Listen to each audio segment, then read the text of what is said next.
नमस्कार। जिस प्रकार बचपन में घटने वाली घटना मानव को प्रभावित करती है, उसी प्रकार प्राणियों को भी प्रभावित करती है। उनका स्वभाव बदल जाता है।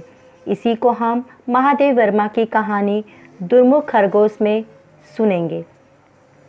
तो चलिए हम सुनते हैं दुर्मुख खरगोश।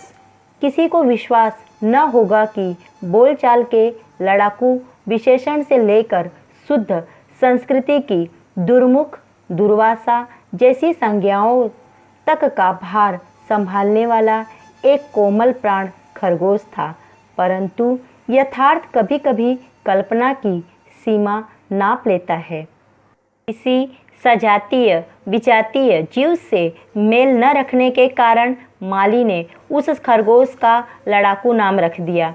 मेरी शिष्याओं ने उसके कटखन्ने स्वभाव के कारण उससे दुर्मुख पुकारना आरंभ किया और मैंने उसकी अकारण क्रोधी प्रकृति के कारण उसे दुर्वासा की संज्ञा से विभूषित किया। लड़ाकू नाम के लिए तो किसी से क्षमा मांगने की आवश्यकता नहीं जान पड़ती, परंतु दुर्मुख और दुर्वासा जैसे पौराणिक नामों का ऐसा दुरुपयोग अवश्य ही चिंतनीय कहा जाएगा। दुर्मुख से तो मैं स्वयं भी रुष्ट हूँ। यह मर्यादा पुरुषोत्तम राम का गुप्तचर था और रजक द्वारा सीता संबंधी अपवाद की बात राम से कहकर उसने सीता निर्वास की भूमिका घटित की थी। राजा अपने शत्रु राजाओं के क्रियाकलाप की जानकारी के लिए गुप्तचर रखता है। प्रजा के प्रत्येक घर में दंपत्ति की रहस्य वार्ता जानने के लिए नहीं। और यह तो सर्वविदित है कि पति पत्नी क्रोध में एक दूसरे से न जाने क्या क्या कह डालते हैं। फिर क्रोध का आवेश समाप्त हो जाने पर जी जाने दो, वह तो क्रोध में बिना सोचे समझे मुंह से निकल गया था कहकर परस्पर क्षमा मांग लेते हैं। प्रत्येक गृह स्वामी अपने गृह का राजा और उसकी पत्नी रानी है।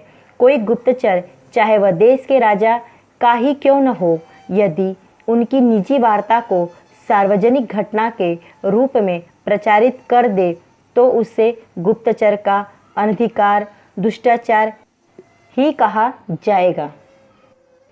इससे स्पष्ट है कि पैने दांतों के दुरुपयोग में पटु खरगोश का दुर्मुख नाम रखकर भी हमने राम के दुष्ट गुप्तचर का कोई अपमान नहीं किया, परंतु महर्षि दुर्वासा के नाम का ऐसा दृश्यतापूर्ण उपयोग करने के लिए मुझे उनकी रुद्र स्मृति से बराबर क्षमा याचना करनी पड़ी। वे महर्षि निर्वाण को प्राप्त होकर निर्विकार ब्रह्म में क्रोध की तरंगे उठा रहे हैं या किसी अन्य लोकवासियों को शाप से कंपायमान कर रहे हैं, यह जान लेने का कोई साधन नहीं है। संभवतः अंतर्दृष्टि से यह जान लेने के उपरांत की उस शशक की क्रोधी प्रकृति को व्यक्त करने का सामर्थ्य केवल उन्हीं के नाम में निहित है। उन्होंने मुझे क्षमा कर दिया है, अन्यथा मेरी दृष्टता अब तक शाप मुक्त न रहती। उस शशक दुर्वासा की प्राप्ति एक दुर्योग ही कही जाएगी। पड़ोस के एक सज्जन दंपत्ति ने खरगोश का एक जोड़ा पाल रखा था, जिसने उसके आंगन में मिट्टी के भीतर सुरंग जैसा अपना निवास बना लिया था। संध्या होते ही गृहिणी उस सुरंग के द्वार पर डलिया ढककर उस पर सील रख देती थी। एक रात वह सुरंग का द्वार मूंदना भूल गई और निरंतर ताक झाक में रहने वाली मांजरी ने बिल में घुसकर दोनों खरगोशों और उनके 3 बच्चों को छत विच्छित कर डाला। केवल एक शशक शिशु मां के पैरों के बीच छिपा रहने के कारण जीवित बच गया। इतने छोटे जीव को पालने की जो समस्या थी, उसका समाधान हमारे माली ने उसे मेरे घर लाकर कर दिया। खरगोश स्तनपायी जीव है, अतः बच्चे को रुई की बत्ती से दूध पिला पिलाकर बड़ा करने का यत्न किया जाने लगा। रहता वह मेरे कमरे में ही था। उसके बैठने और सोने के लिए एक मचिया पर रुईदार गद्दी बिछा दी गई थी, पर वह प्रायः मेरे तकिए के पास ही सो जाता था। ज्यों-ज्यों वह बड़ा होने लगा, त्यों-त्यों उसका क्रोधी स्वभाव हमारे विस्मय और चिंता का कारण बनने लगा। वस्तुतः खरगोश बहुत निरीह जीव है। दांत होने पर भी वह किसी को काटता नहीं, पंजे होने पर भी वह किसी को नोचता खरोचता नहीं। भय उसका स्थायी भाव है। नवपालित शशक हमारी धारणाओं के सर्वथा विपरीत था। दूध भात देर से मिलने पर वह पंजों से कटोरी उलट देता, देने वाले के हाथ में या हाथ पहुँच से बाहर होने पर पैर में अपने नन्हे पर पहने दांत चुभा देता और कमरे भर में दौड़ दौड़ कर जो कुछ उसकी पहुँच में होता उसे फेंकता, उलटता हुआ घूमता। उसके भय से छिपकली क्या, अन्य कीट पतंग तक मेरे कमरे से दूर रहते थे। ऐसे वह अन्य खरगोशों के समान प्रियदर्शन था, परंतु एक विशेषता के साथ।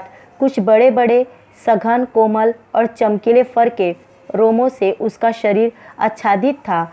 पूंछ छोटी और सुंदर और पंजे स्वच्छ थे, जिनसे वह हर समय अपना मुख साफ करता रहता था। कान विलायती खरगोशों के कानों के समान कुछ कम लंबे थे, परंतु उनकी सुडौलता और सीधे जड़े रहने में विशेष मोहक सौंदर्य था। विशेषता यह थी कि एक कान काला था और एक सफ़ेद।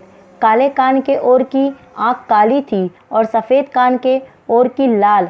सामान्यतः सफ़ेद खरगोशों की आँखें लाल और काले या चितकबरों की काली होती है, परंतु इस खरगोश की दोनों आँखों ने अपने दो भिन्न रंगों से उस नियम का अपवाद उपस्थित कर दिया था।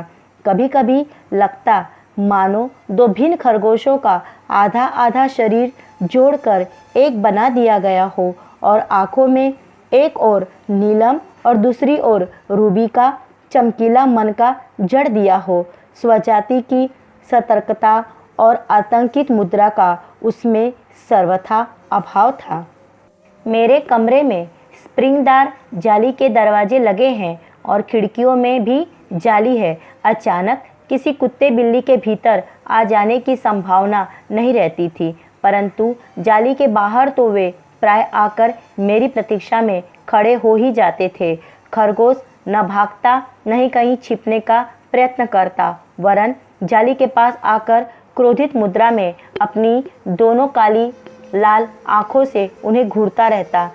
बिल्ली यदि जाली के पार खिड़की पर आकर बैठ जाती तो वह अपने पिछले दोनों पैरों पर खड़े होकर उसे देखता और मुख से विचित्र क्रोध भरा स्वर निकालता।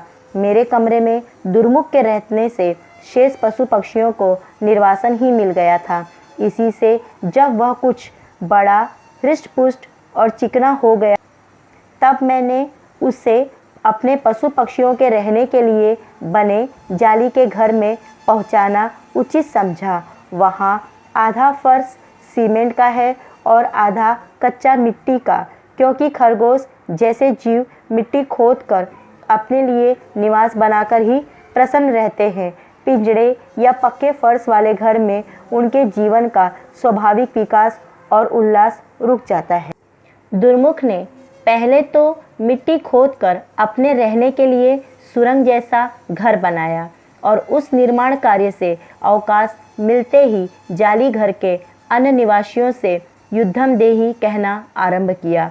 उसके झपटने और काटने के कारण कबूतर, मोर आदि का दाना चुगने के लिए नीचे उतरना कठिन हो गया। वे तब तक अपने अंडों और झूलों पर बैठे रहते जब तक दुर्मुख अपने भोजन से तृप्त होकर सुरंग घर में विश्राम के लिए न चला जाता।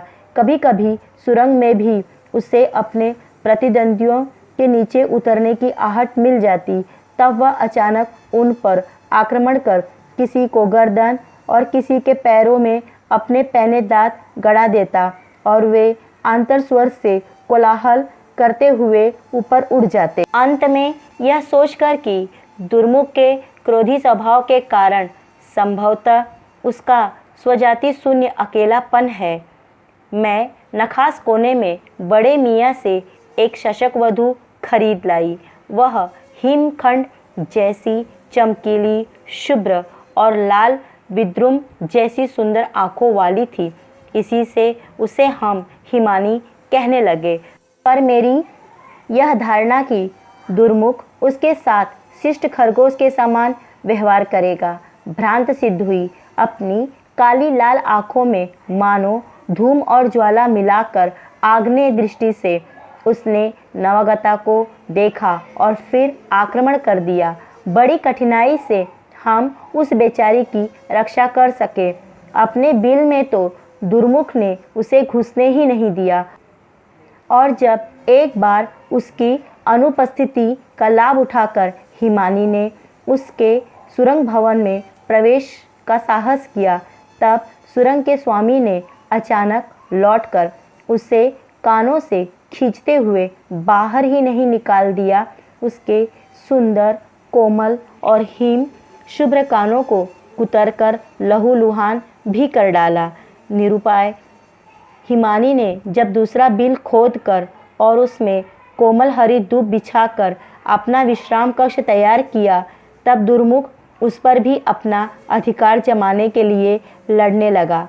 फिर शीत के कुछ माह बीत जाने पर और वासंती ग्रीष्म के लंबे दिन लौट आने पर दुर्मुख की कलह प्रियता में कुछ थोड़ा सा अंतर दिखाई पड़ा।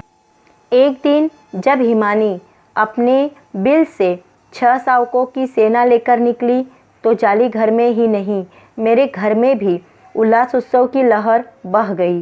पर इस नवीन सृष्टि के आने के साथ ही दुर्मुख की अकारण क्रोधी प्रवृत्ति भी अपने संपूर्ण ध्वंसात्मक आवेश के साथ लौट आई। वह किसी बच्चे का पाँव चबा डालता, किसी का कान कुतर डालता और किसी की पीठ में घाव कर देता। कदम के फूल से फूले वे कोमल बच्चे रक्त से रंग बिरंगे हो उठते। हिमानी भी अपनी संतान की रक्षा के प्रयत्न में नित्य ही घायल होने लगी। लोरेक्सन मरहम, नेबासल्फ पाउडर, रुई आदि की गंध से अशोक वृक्ष की छाया में मालती लता से छाया चिड़ियाघर भी अस्पताल का स्मरण दिलाने लगा। फिर एक दिन क्रोध में दुर्मुख ने 2 शशक शावकों की कोमल गर्दन अपने तीखे दांत से इतनी छत विच्छित कर डाली कि वे बचाए न जा सके। स्थिति इतनी चिंतनीय हो जाने पर मैंने उसे अलग रखने का निश्चय किया।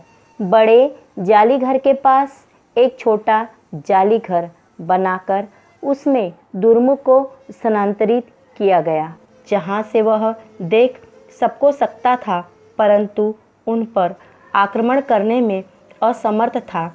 अपने निर्वासन में वह कुछ दिनों तक निष्फल क्रोध से छटपटाता रहा। फिर धरती खोदकर बिल बनाने में व्यस्त हो गया। बड़े जाली घर में जाने के लिए उसने ऐसा अव्यर्थ उपाय खोज निकाला था जिसकी हम कल्पना भी नहीं कर सकते थे। धरती के नीचे नीचे उसने एक इतनी लंबी सुरंग खोद डाली जो बड़े जाली घर के भीतर पहुंच गई, और इसी से वह बड़े जाली घर में बिना रोक टोक आने लगा। माली ने बड़े जाली घर में खुलने वाली सुरंग के द्वार को पत्थर से बंद तो कर दिया, परंतु इससे दुर्मुख का आक्रमण रोकना कठिन था। वह नए नए द्वार बना लेता और जाली घर को जब तक रण क्षेत्र में परिवर्तित करता रहता। उसके बच्चे बड़े हो गए, फिर उनके भी बच्चे होने लगे, पर उनमें से न कोई दुर्मुख से लड़कर बल से जीत सका और न अपत्य स्नेह से उसका हृदय जीत सका। यदि मृत्यु उससे न जीत लेती तो यह क्रम निरंतर चलता रहता। फिर एक दिन जाकर देखा कि दुर्मुख निश्चेष्ट और ठंडा पड़ा है और एक सपोले के पूंछ की ओर का भाग उसके दांतों में दबा है। सपोले के मुख की ओर का भाग उसके पंजों के नीचे था। प्रायः खरगोश की गंध से सांप आ जाते हैं, क्योंकि वह उसके प्रिय खाद्यों में से एक है। संभवतः सांप का बच्चा संध से जाली के भीतर घुस आया हो, क्योंकि बड़े सांप का तो उस जाली में प्रवेश कठिन था। दुर्मुख अपने स्वभाव के कारण ही उस पर झपट पड़ा होगा। वह जाली घर में बने चबूतरे पर भी चढ़ सकता था, जिस पर सांप न चढ़ पाता, और सुरंग से बड़े जाली घर में भी जा सकता था, जहां मोर के कारण सांप न प्रवेश कर पाता। परंतु उसकी चीर लड़ाकू प्रकृति ने बचाव का कोई साधन स्वीकार नहीं किया। क्रोधी प्रकृति में भी पार्थिव रूप से मारक विष नहीं रहता। इसी से बेचारा दुर्मुख सपोलो का भी दंशन विष नहीं सह सका, परंतु मृत्यु से पहले उसने शत्रु के 2 खंड करके अपना प्रतिशोध तो ले ही लिया। हमने बड़े जाली घर में उसकी समाधि बना दी है। मेरे 100 के लगभग खरगोश दुर्मुख की ही प्रजा है। इसे कम लोग जानते हैं। उसकी संतति तो अपने पूर्वज का इतिहास जानने की शक्ति नहीं रखती, परंतु मेरे घर में उसकी विशेषताओं की चर्चा प्रायः हो जाती है। मेरे माली का आज भी निश्चित मत है कि उस खरगोश पर पहलवान जी की छाया थी, नहीं तो भला कोई खरगोश सांप से लड़कर उसके टुकड़े कर सकता है। पहलवान की समाधि कहीं पास ही है, और उनकी शक्ति की इतनी ख्याति है कि दूर दूर से ग्रामवासी मनौतियाँ मानने आते हैं।